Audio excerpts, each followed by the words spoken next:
네, 광양시민 여러분 인사드립니다. 이재명입니다. 이 비 내리는 와중에 이렇게 많은 분들이 함께해 주신 것은 더 나은 세상을 향한 열망 때문이겠지요. 이재명을 보는 것보다 더 나은 세상을 만드는 게 더 급한 일이겠죠. 여러분, 우리의 이 절실함을, 이 절박함을 담아서 6월 3일에는 반드시 새로운 세상을 시작해 봅시다, 여러분.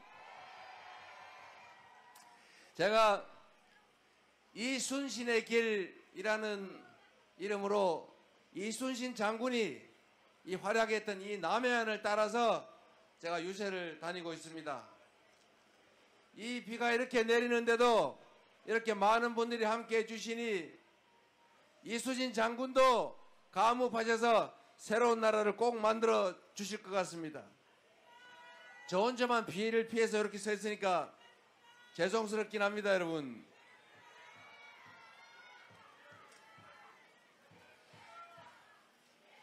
이순신 장군이 여러분 아시는 것처럼 23전 23연승이라고 하는 엄청난 전과를 올리면서 조선을 지켰죠. 조선 백성 수백만 명이 선조의 그 무능함 때문에, 그 무책임함 때문에 죽음에 이르고 산천이 피로 물들었습니다만, 그래도 이순신이라고 하는 위대한 장군이 있었기 때문에 피해를 그나마 줄이고 조선을 유지할 수 있었던 것입니다. 그런데 제가 이순신 장군을 참 여러 면에서 배우려고 노력하는데 그 중에 하나가 이런 게 있습니다. 물론 철저하게 준비해서 이길 수 있을 때 싸워서 반드시 이긴다. 지는 날이 조선 수군이 지는 날이 조선이 지는 날이 되니까요. 그 절박함 때문에 그야말로 목숨을 걸고 싸워서 이겼죠. 생 즉 사, 사 즉 생이라는 말을 해가면서. 그런데 그 중에 이런 게 있습니다, 여러분. 어떻게 그 소수의 전함으로 그 압도적 다수를 점하는 일본 해군을 이길 수 있었을까? 여러 요인이 있는데 그 중에 이런 게 있습니다, 여러분. 이분이 백성들의 지혜를 많이 빌렸어요. 요즘 말로 하면, 제가 자주 하는 말로 국민들의 집단 지성을 이용한 것입니다. 활용한 것입니다. 저는 행정을 할 때도 우리 국민들의 이 수요자, 국민들의 뜻을 최대한 반영을 하자라고 얘기합니다. 이 이순신 장군이 이 작전을 짤 때 이 소수의 전함으로 어떻게 저 압도적 일본 해군을 이겨낼 수 있을까, 이길 수 있을까, 작전을 짤 때 이 물의 흐름, 조류의 변화, 이게 중요하잖아요, 해전에서.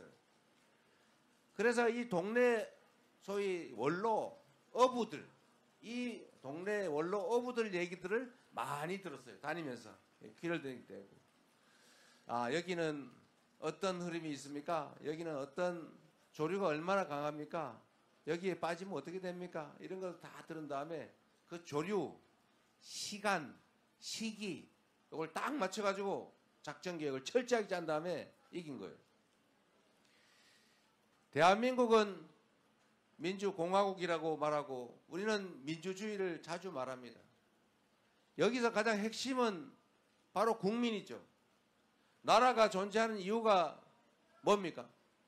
국민들이 더 나은 삶을 살자고, 더 안전하고 더 평화로운 환경에서 더 행복하게 더 나은 미래를 꿈꿀 수 있게 하려고 국가가 존재하는 것 아닙니까? 그래서 국가가 곧 국민이고 국민이 곧 국가 아니겠습니까? 그래서 우리 국민들이 대한민국이라고 하는 국가 공동체를 구성하고 사는데, 문제는 지리적으로 많이 떨어져 있고 숫자도 많으니 맨날 모여서 직접 결정하기가 어려우니까 누군가를 뽑아서 우리 대신에 우리가 할 일을 해달라고 하는 게 바로 대의 민주주의죠.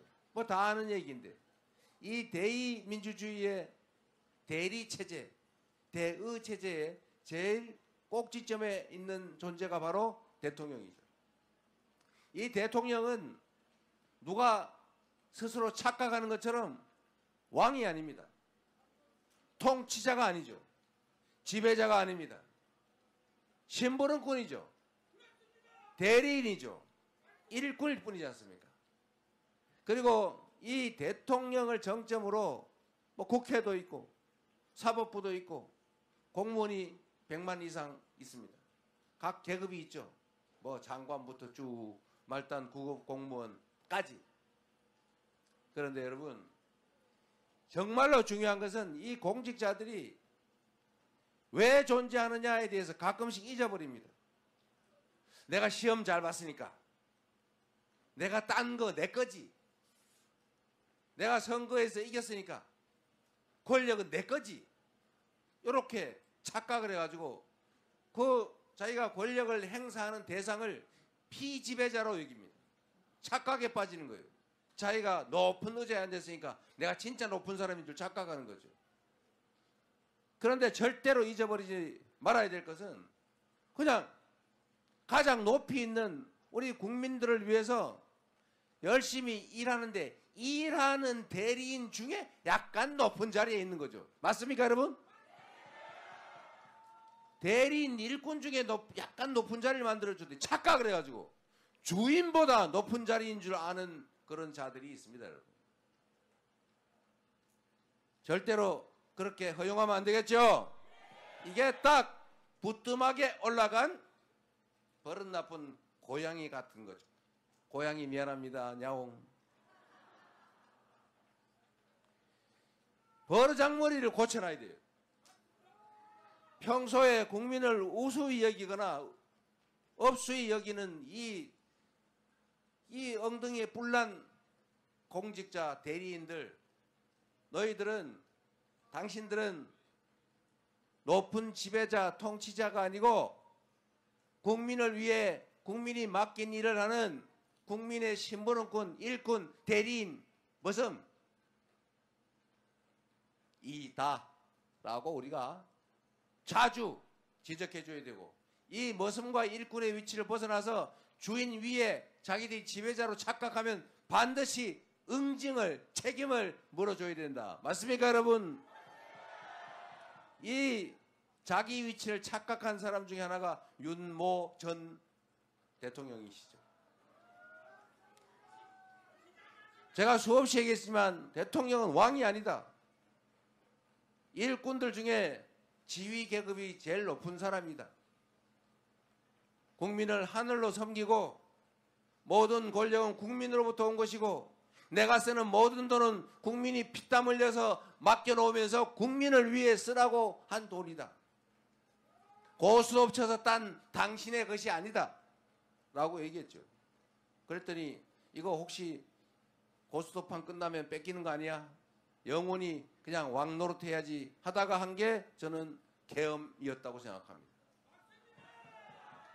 우리 국민 여러분, 광양시민 여러분, 우리가 주인인데 주인으로서의 위치를 끊임없이 상기시켜줘야 합니다. 당신들은 시험을 잘 봤을지 몰라도, 당신들은 열심히 해가지고 직급이 올라갔는지는 몰라도, 당신들이 잘해서 누가 뽑아서 뭐 국회의원, 대통령 됐는지 모르겠지만, 시장 됐는지 모르겠지만, 그러나 영원히 우리 아래 있는 우리의 대리인일 뿐이다. 맞습니까, 여러분?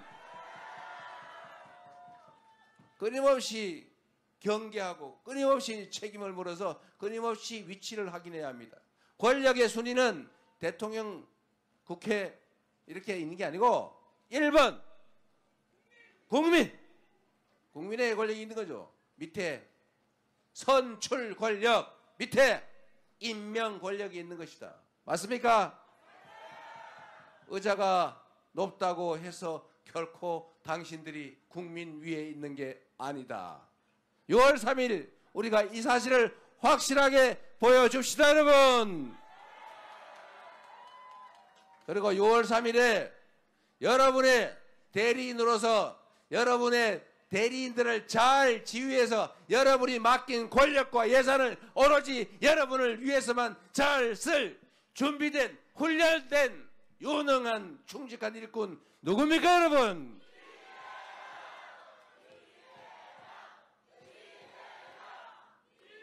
감사합니다. 그렇게 생각해 주시니 비가 조금 뜸해지는군요.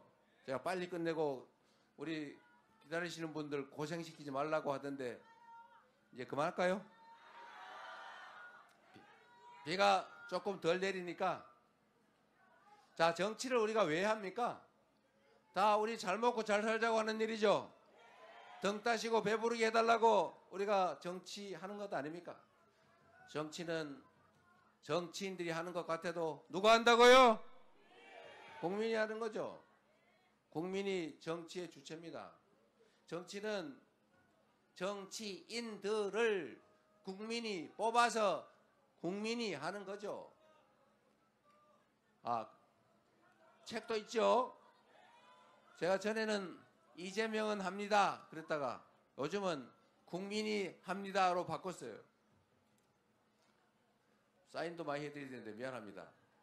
그거 자꾸 젖으면 나중에 보기 어려울 텐데. 네. 어쨌든 감사드립니다. 매출을 올려주셔서.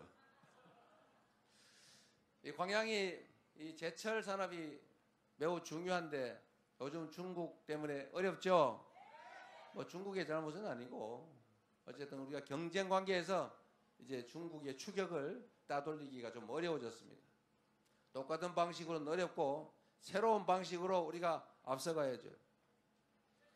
수소하는 제철을 하든지 뭔가 새로운 다른 사람이 따라오기 어려운 새로운 방식으로 새롭게 시작해야 됩니다. 정부가 산업 전환도 지원하고 또 관련 산업도 개편해서 우리가 광양이 결코 뒤처지지 않도록 정책적으로 확실하게 책임을 지겠습니다. 그리고 제가 이 얘기도 말씀드렸는데 대한민국은 수도권 집중으로 문제가 심각해요. 지방이 균형 발전해야죠. 그런데 이제 길이 열렸습니다, 여러분. 앞으로 대한민국은 전 세계는 큰 변화를 겪게 되는데 대한민국이 겪게 될 변화의 첫 번째는 인공지능화죠. 피할 수 없습니다. 이제 보통 사람이 하는 계산 업무는 전자계산기가 대체한 지가 오래고 합리적 추론은 컴퓨터가 대체한 지가 한참 됐고 이제 패턴에 의한 행동조차도 인공지능이 다 대체하게 됩니다. 우리는 이 소위 노련한 정말 기능 인력이 중요하잖아요. 한참 동안 배워야 돼요. 그런데 컴퓨터가 사람이 하는 행동을 똑같이 분석을 합니다. 그럼 나중에는 사람들이 능숙한 노동자 역할을 또 대체해요. 걱정되기도 하죠. 그러나 그건 또 걱정할 일이 아니라 또 그냥 상응하는 대책을 세우면 됩니다. 그래서 여기는 제조업도 인공지능을 도입해서 생산성을 올려야죠. 그리고 또 관리하는 인력도 필요해요. 그리고 관련된 산업들도 또 필요합니다. 정부가 그 준비를 해야죠. 그리고 또 하나 중요한 변화는 이제는 재생에너지 사회로 전환된다는 것입니다. 재생에너지. 우리나라는 전부 화석연료 다 수입하죠. 에너지 수입 의존도가 무려 98%라고 합니다. 다 수입해요. 그런데 이제는 화석연료로 생산한 제품은 팔 수가 없는 세상이 옵니다. 잘 된 거죠. 무슨 말이냐? 이제는 재생에너지, 이 무한한 자연에너지를 이제 에너지로 빨리 바꿔야 돼요. 제일 큰 자연에너지가 뭡니까? 태양. 이 무한하잖아요. 바람 좋죠. 그런데 우리나라는 서남 해안 지역이 재생에너지의 보고입니다. 해안도 아주 복잡해서 그 해안가에 있는 거의 방치되다시피 한 그 넓은 땅들에 태양광 발전할 수 있죠. 여기 좀 멀긴 한데 우리 신안군은 좀 일찍 시작해서 주민들한테 태양광 발전 산업의 30% 지분을 인정해 줬어요. 그래서 그걸 배당을 받아가지고 동네 주민들이 연간 가구당 250만 원 정도 이렇게 받는 데가 있다고 해요. 앞으로는 가구당 500만 원 정도를 받게 하겠다. 계속 태양광 발전 사업에 지분을 주민한테 주겠다. 이러니까 신안군에는 유일하게 인구가 늘어나고 있다고 합니다. 훌륭하지 않아요? 박수 한번 쳐주세요. 그 신안 군수가 제가 개인적으로 좀 아는 바구리안 군수인데 안타깝게 뭐 사소한 걸로 꼬투리를 잡혀가지고 군수 자격을 잃었더라고요. 하여튼 신안군의 극히 일부를 태양광 발전 산업을 했고 그중에 30% 지분을 주민한테 지분으로 준 거죠. 그렇다고 주민들이 뭐 30%를 돈을 내고 투자를 하느냐? 그것도 아니죠. 다 펀드에서 지원받아가지고 이름만 하면 펀드의 이자와 그 수익률의 차이만큼 받는 거예요. 이거 하다가 이 군수가 아마 중앙정부의 미움을 좀 많이 받았던 것 같습니다. 다른 데 하지 말라고 했는데 굳이 해가지고. 자, 이거를 이제 전남 또 경남 이 서남해안 전체를 그런 방식으로 바꿔야 되겠죠. 문제는 정부의 의지입니다. 지방정부, 시장, 군수들의 의지죠. 도지사의 의지. 그리고 앞으로는 전기요금도 거리 비례제가 도입이 됩니다. 전기는 생산해서 송전하는데 비용이 많이 들어요. 그런데 우리나라 이상하지 않습니까? 영광에서 전기를 생산해가지고 서울로 보내서 서울 사람들이 쓰는데 전기요금이 똑같아요. 이상하지 않습니까? 생산지 가격이 배추도 생산지가 싸고 저 도시에 가면 좀 비싸지고 그러잖아요. 수송비가 감안돼서. 근데 전기요금은 생산지하고 소비지 가격이 똑같아요. 좀 이상하지 않습니까? 별로 안 이상한가 보네요. 말이 안 되죠, 사실은. 매우 불평등한 겁니다. 그 생산한 곳에서는 비용이 싼 대신에 생산했다는 피해가 있잖아요. 그 원전 근처 불안하잖아요.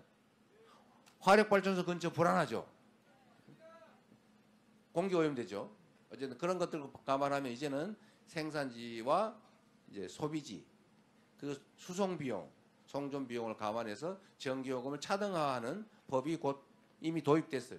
앞으로는 이게 이제 조금 시행돼 가야죠. 그러면은 어떤 일이 벌어지냐? 기업들은 재생에너지를 사용한 제품만 팔 수 있기 때문에 재생에너지가 많은 지역의 전기가 쌀 수밖에 없고 그러면 재생에너지가 많은 지역으로 올 수밖에 없죠. 또 그렇게 만들어야죠. 그래서 저는 앞으로 첫 번째 지방으로 가는 기업에 대규모 세제 혜택을 주자. 두 번째 지방으로 가거나 아니면 지방에서 시작하는 기업들한테는 땅이나 이런 것도 특별히 혜택을 줄 뿐만 아니라 또 다른 혜택을 줄 수가 있죠. 규제, 좀 자유롭게. 웬만한 규제는 다 완화해 주자 또는 해제해 주자. 세 번째, 전기요금 차이를 확실하게 해서 지방에는 정말로 생산지에는 좀 더 싸게 지방 균형 발전에 도움이 되니까요. 이렇게 하면 아마 지방에 대한 산업 수요 상당히 많아질 거다. 그리고 정부 차원에서 집중적으로 밀어붙여야죠. 그러죠? 그리고 광주 전남은 재생에너지 중심 산업으로 대대적으로 개편하자. 그래서 살 길을 만들자라는 게 제가 가지고 있는 구상이고 5년 안에 당장 다 될지는 모르겠지만 최소한의 그 기반은 만들고 시작은 할 수 있을 겁니다. 우리 희망을 가지셔도 될 것 같습니다, 여러분.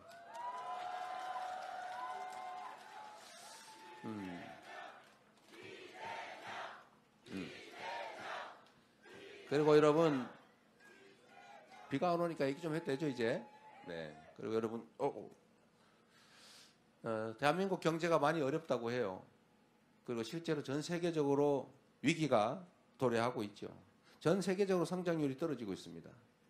이 성장률이 자꾸 떨어지다 보면 남의 것을 뺏기 시작하고 그럼 국가 간 충돌이 격화되고 이게 점점 더 심해지면 무력 충돌 상황으로 갈 수도 있습니다. 좀 이렇게 약간 비관적인 얘기를 한다면 인류 역사상 가장 평화 시기가 지금 길다고 해요. 전 지구적 차원에서 보면. 자칫 잘못하면 큰 무력 충돌 상황이 다시 도래할 수도 있습니다. 이것도 우리가 대비를 좀 해야 됩니다. 대비해야 되고요. 그러려면 우리가 위대한 국민들입니다. 전 세계에서 산업화 또 그리고 민주화를 동시에 이룬 유일한 나라, 해방된 나라 중에 유일한 나라입니다. 이런 위대한 국민들이고 또 박근혜 국정농단 정권을 정말 평화적으로 권좌에서 끌어내리고 이번에도 계엄을 시도해서 계엄을 해서 영구 집권, 영구 군사 정권을 만들겠다는 그 시도도 우리 국민들의 힘으로 확실하게 제압하고 있는 중이지 않습니까? 우리는 위대한 국민들이죠. 이 위대한 국민들이 힘을 모아야 됩니다. 우리 사회는 너무 갈등과 대립이 심해졌어요. 제가 여의도에 가보니까 옛날에는 국회의원들끼리 낮에는 막 말다툼하고 싸우더라도 저녁 때 술도 한잔하고 아이 뭐 낮에 그 좀 미안했어. 또 어디 다른 길을 한번 찾아보자. 뭐 이렇게 했는데 요즘은 진짜 싸워요. 애들도 아니고 감정을 가지고 진짜 미워해요. 말도 안 해요. 내가 전화해도 전화도 안 받아요. 이래가지고 되겠어요. 애들도 아니고 그리고 원래 공무라고 하는 것은 사익 때문에 하는 게 아니잖아요.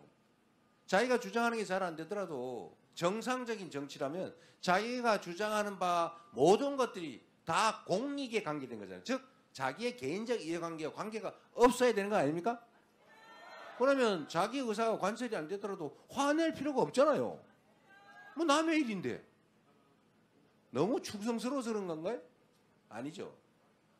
공적인 영역의 일들에 사감과 사익이 개입되어 있는 겁니다. 잘못된 정치를 하고 있는 거죠. 만약에 진짜 공리적인 일을 하는 정치인이면 저는 그래요. 막 주장하다 안 되면 뭐 할 수 없지 뭐. 그렇잖아요. 최선은 내가 다 하는데. 그게 뭐 나한테 뭐 피해가 있는 것도 아니고 뭐 어떤 정책이 된다고 해서 나한테 뭐 떡 하나 더 생기는 것도 아니고 뭐 어떤 정책이 안 된다고 해서 나한테 뭐 손해되는 것도 아닌데 저는 사실은 매우 최선은 다하지만 거기에 대해서 감정 갖지 않습니다. 그러나 상대방 별로 안 미워요. 근데 그쪽은 저를 진짜 미워하더라고요. 혐오 또는 증오를 해요. 제가 잘 생각을 해봤어요.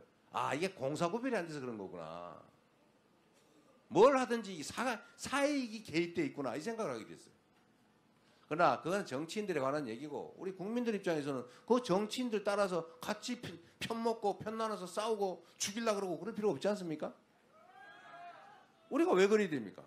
우리 심부름꾼들끼리 어떤 심부름꾼은 훔치려고 그러는데 어떤 심부름꾼은 훔치지 못하게 말리다 싸워요.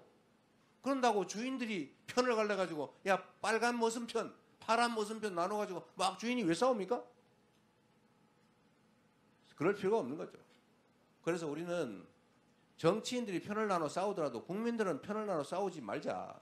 그리고 싸울 때 왜 싸우는지를 자세히 들여다보자. 저들이 왜 싸우나? 뭐 때문에 싸우나? 진짜 왜 싸우나? 그래서 국민을 위해서 싸우면 그쪽 편 들어주고 정말 사익을 위해서 국익을 훼손하면 혼내줘야죠. 그래야 정치인들이 다음에 국회의원 한 번 더 해보기 위해서라도 국민을 위해서 일하지 않겠습니까? 네, 저는 지금 이 세계적 위기, 인류사적 위기, 대한민국의 위기, 우리 지역의 위기, 이 위기를 이겨내는 유일한 길은 힘을 합치는 거다. 지혜롭게, 현명하게, 작은 차이를 넘어서서 우리 힘을 합쳐서 새로운 세상, 더 나은 세상을 향해 함께 나아가자. 그래야 되는 것 아니겠습니까, 여러분? 저는 그럴 준비가 돼 있어요. 사람들이 저보고 너 저기 대통령 혹시 되면은 누가 그랬던 것처럼 똑같이 다른 사람 괴롭히고 막 뒤 파고 막 그럴 거지. 난 무서워. 이런 사람이 있나 봐요. 세상은 누가 말씀하셨죠? 부처님 눈에는 부처만 보인다고. 아는 만큼 보이는 거죠. 그들은 그렇게 했을지 모르겠는데 저는 내 인생도 짧고 집권 기간은 더 짧고 할 일은 산더미인데 내 미워했던 나한테 어떻게 했다는 사람들 쫓아다니면서 저거 어떻게 해보자 라고 해서 뒤를 파거나 목표를 정해서 괴롭히거나 이런 거 절대 하지 않을 뿐만 아니라 그런 거 하는 거 즐겁지가 않아요. 그러니 정치 보복 이런 거 걱정하지 말라고 꼭 전해 주십시오. 그럴 시간이 어디 있어요. 사람은 인생을 사는 데 있어서 행복한 기준이 다르잖아, 그죠? 누구는 돈을 많이 벌 막 행복한 사람이 있어요. 누구는 남들을 위해서 막 뭘 퍼주면 행복한 사람이 있어요. 누구는 남들을 막 괴롭히고 막 밟고 비비고 이러면 행복한 사람이 있어요. 저는 다른 사람이 저로 인해 행복한 걸 보면 그때 행복합니다. 제가 그래서 성남시장 때 얘기를 자주 하는 거예요. 저 성남시장 때 많이 괴롭힘 당했지만 그래도 시민들하고 힘 합쳐서 각종 단체들 편 안 먹고 다 정말 힘 합쳐서 성남을 전국 최고의 성남시로 만들어서 저 다들 진짜 행복해 했어요. 그래서 저는 그때 너무 행복했어요. 지금도 그때 생각하면 행복해요. 대한민국도 이렇게 모두가 행복한 그런 세상 만들고 싶습니다, 여러분. 그 길을 같이 가주시길 바랍니다, 여러분. 자, 비도 더 오는데 새로운 세상, 희망 있는 세상 함께 만들어 갑시다, 여러분.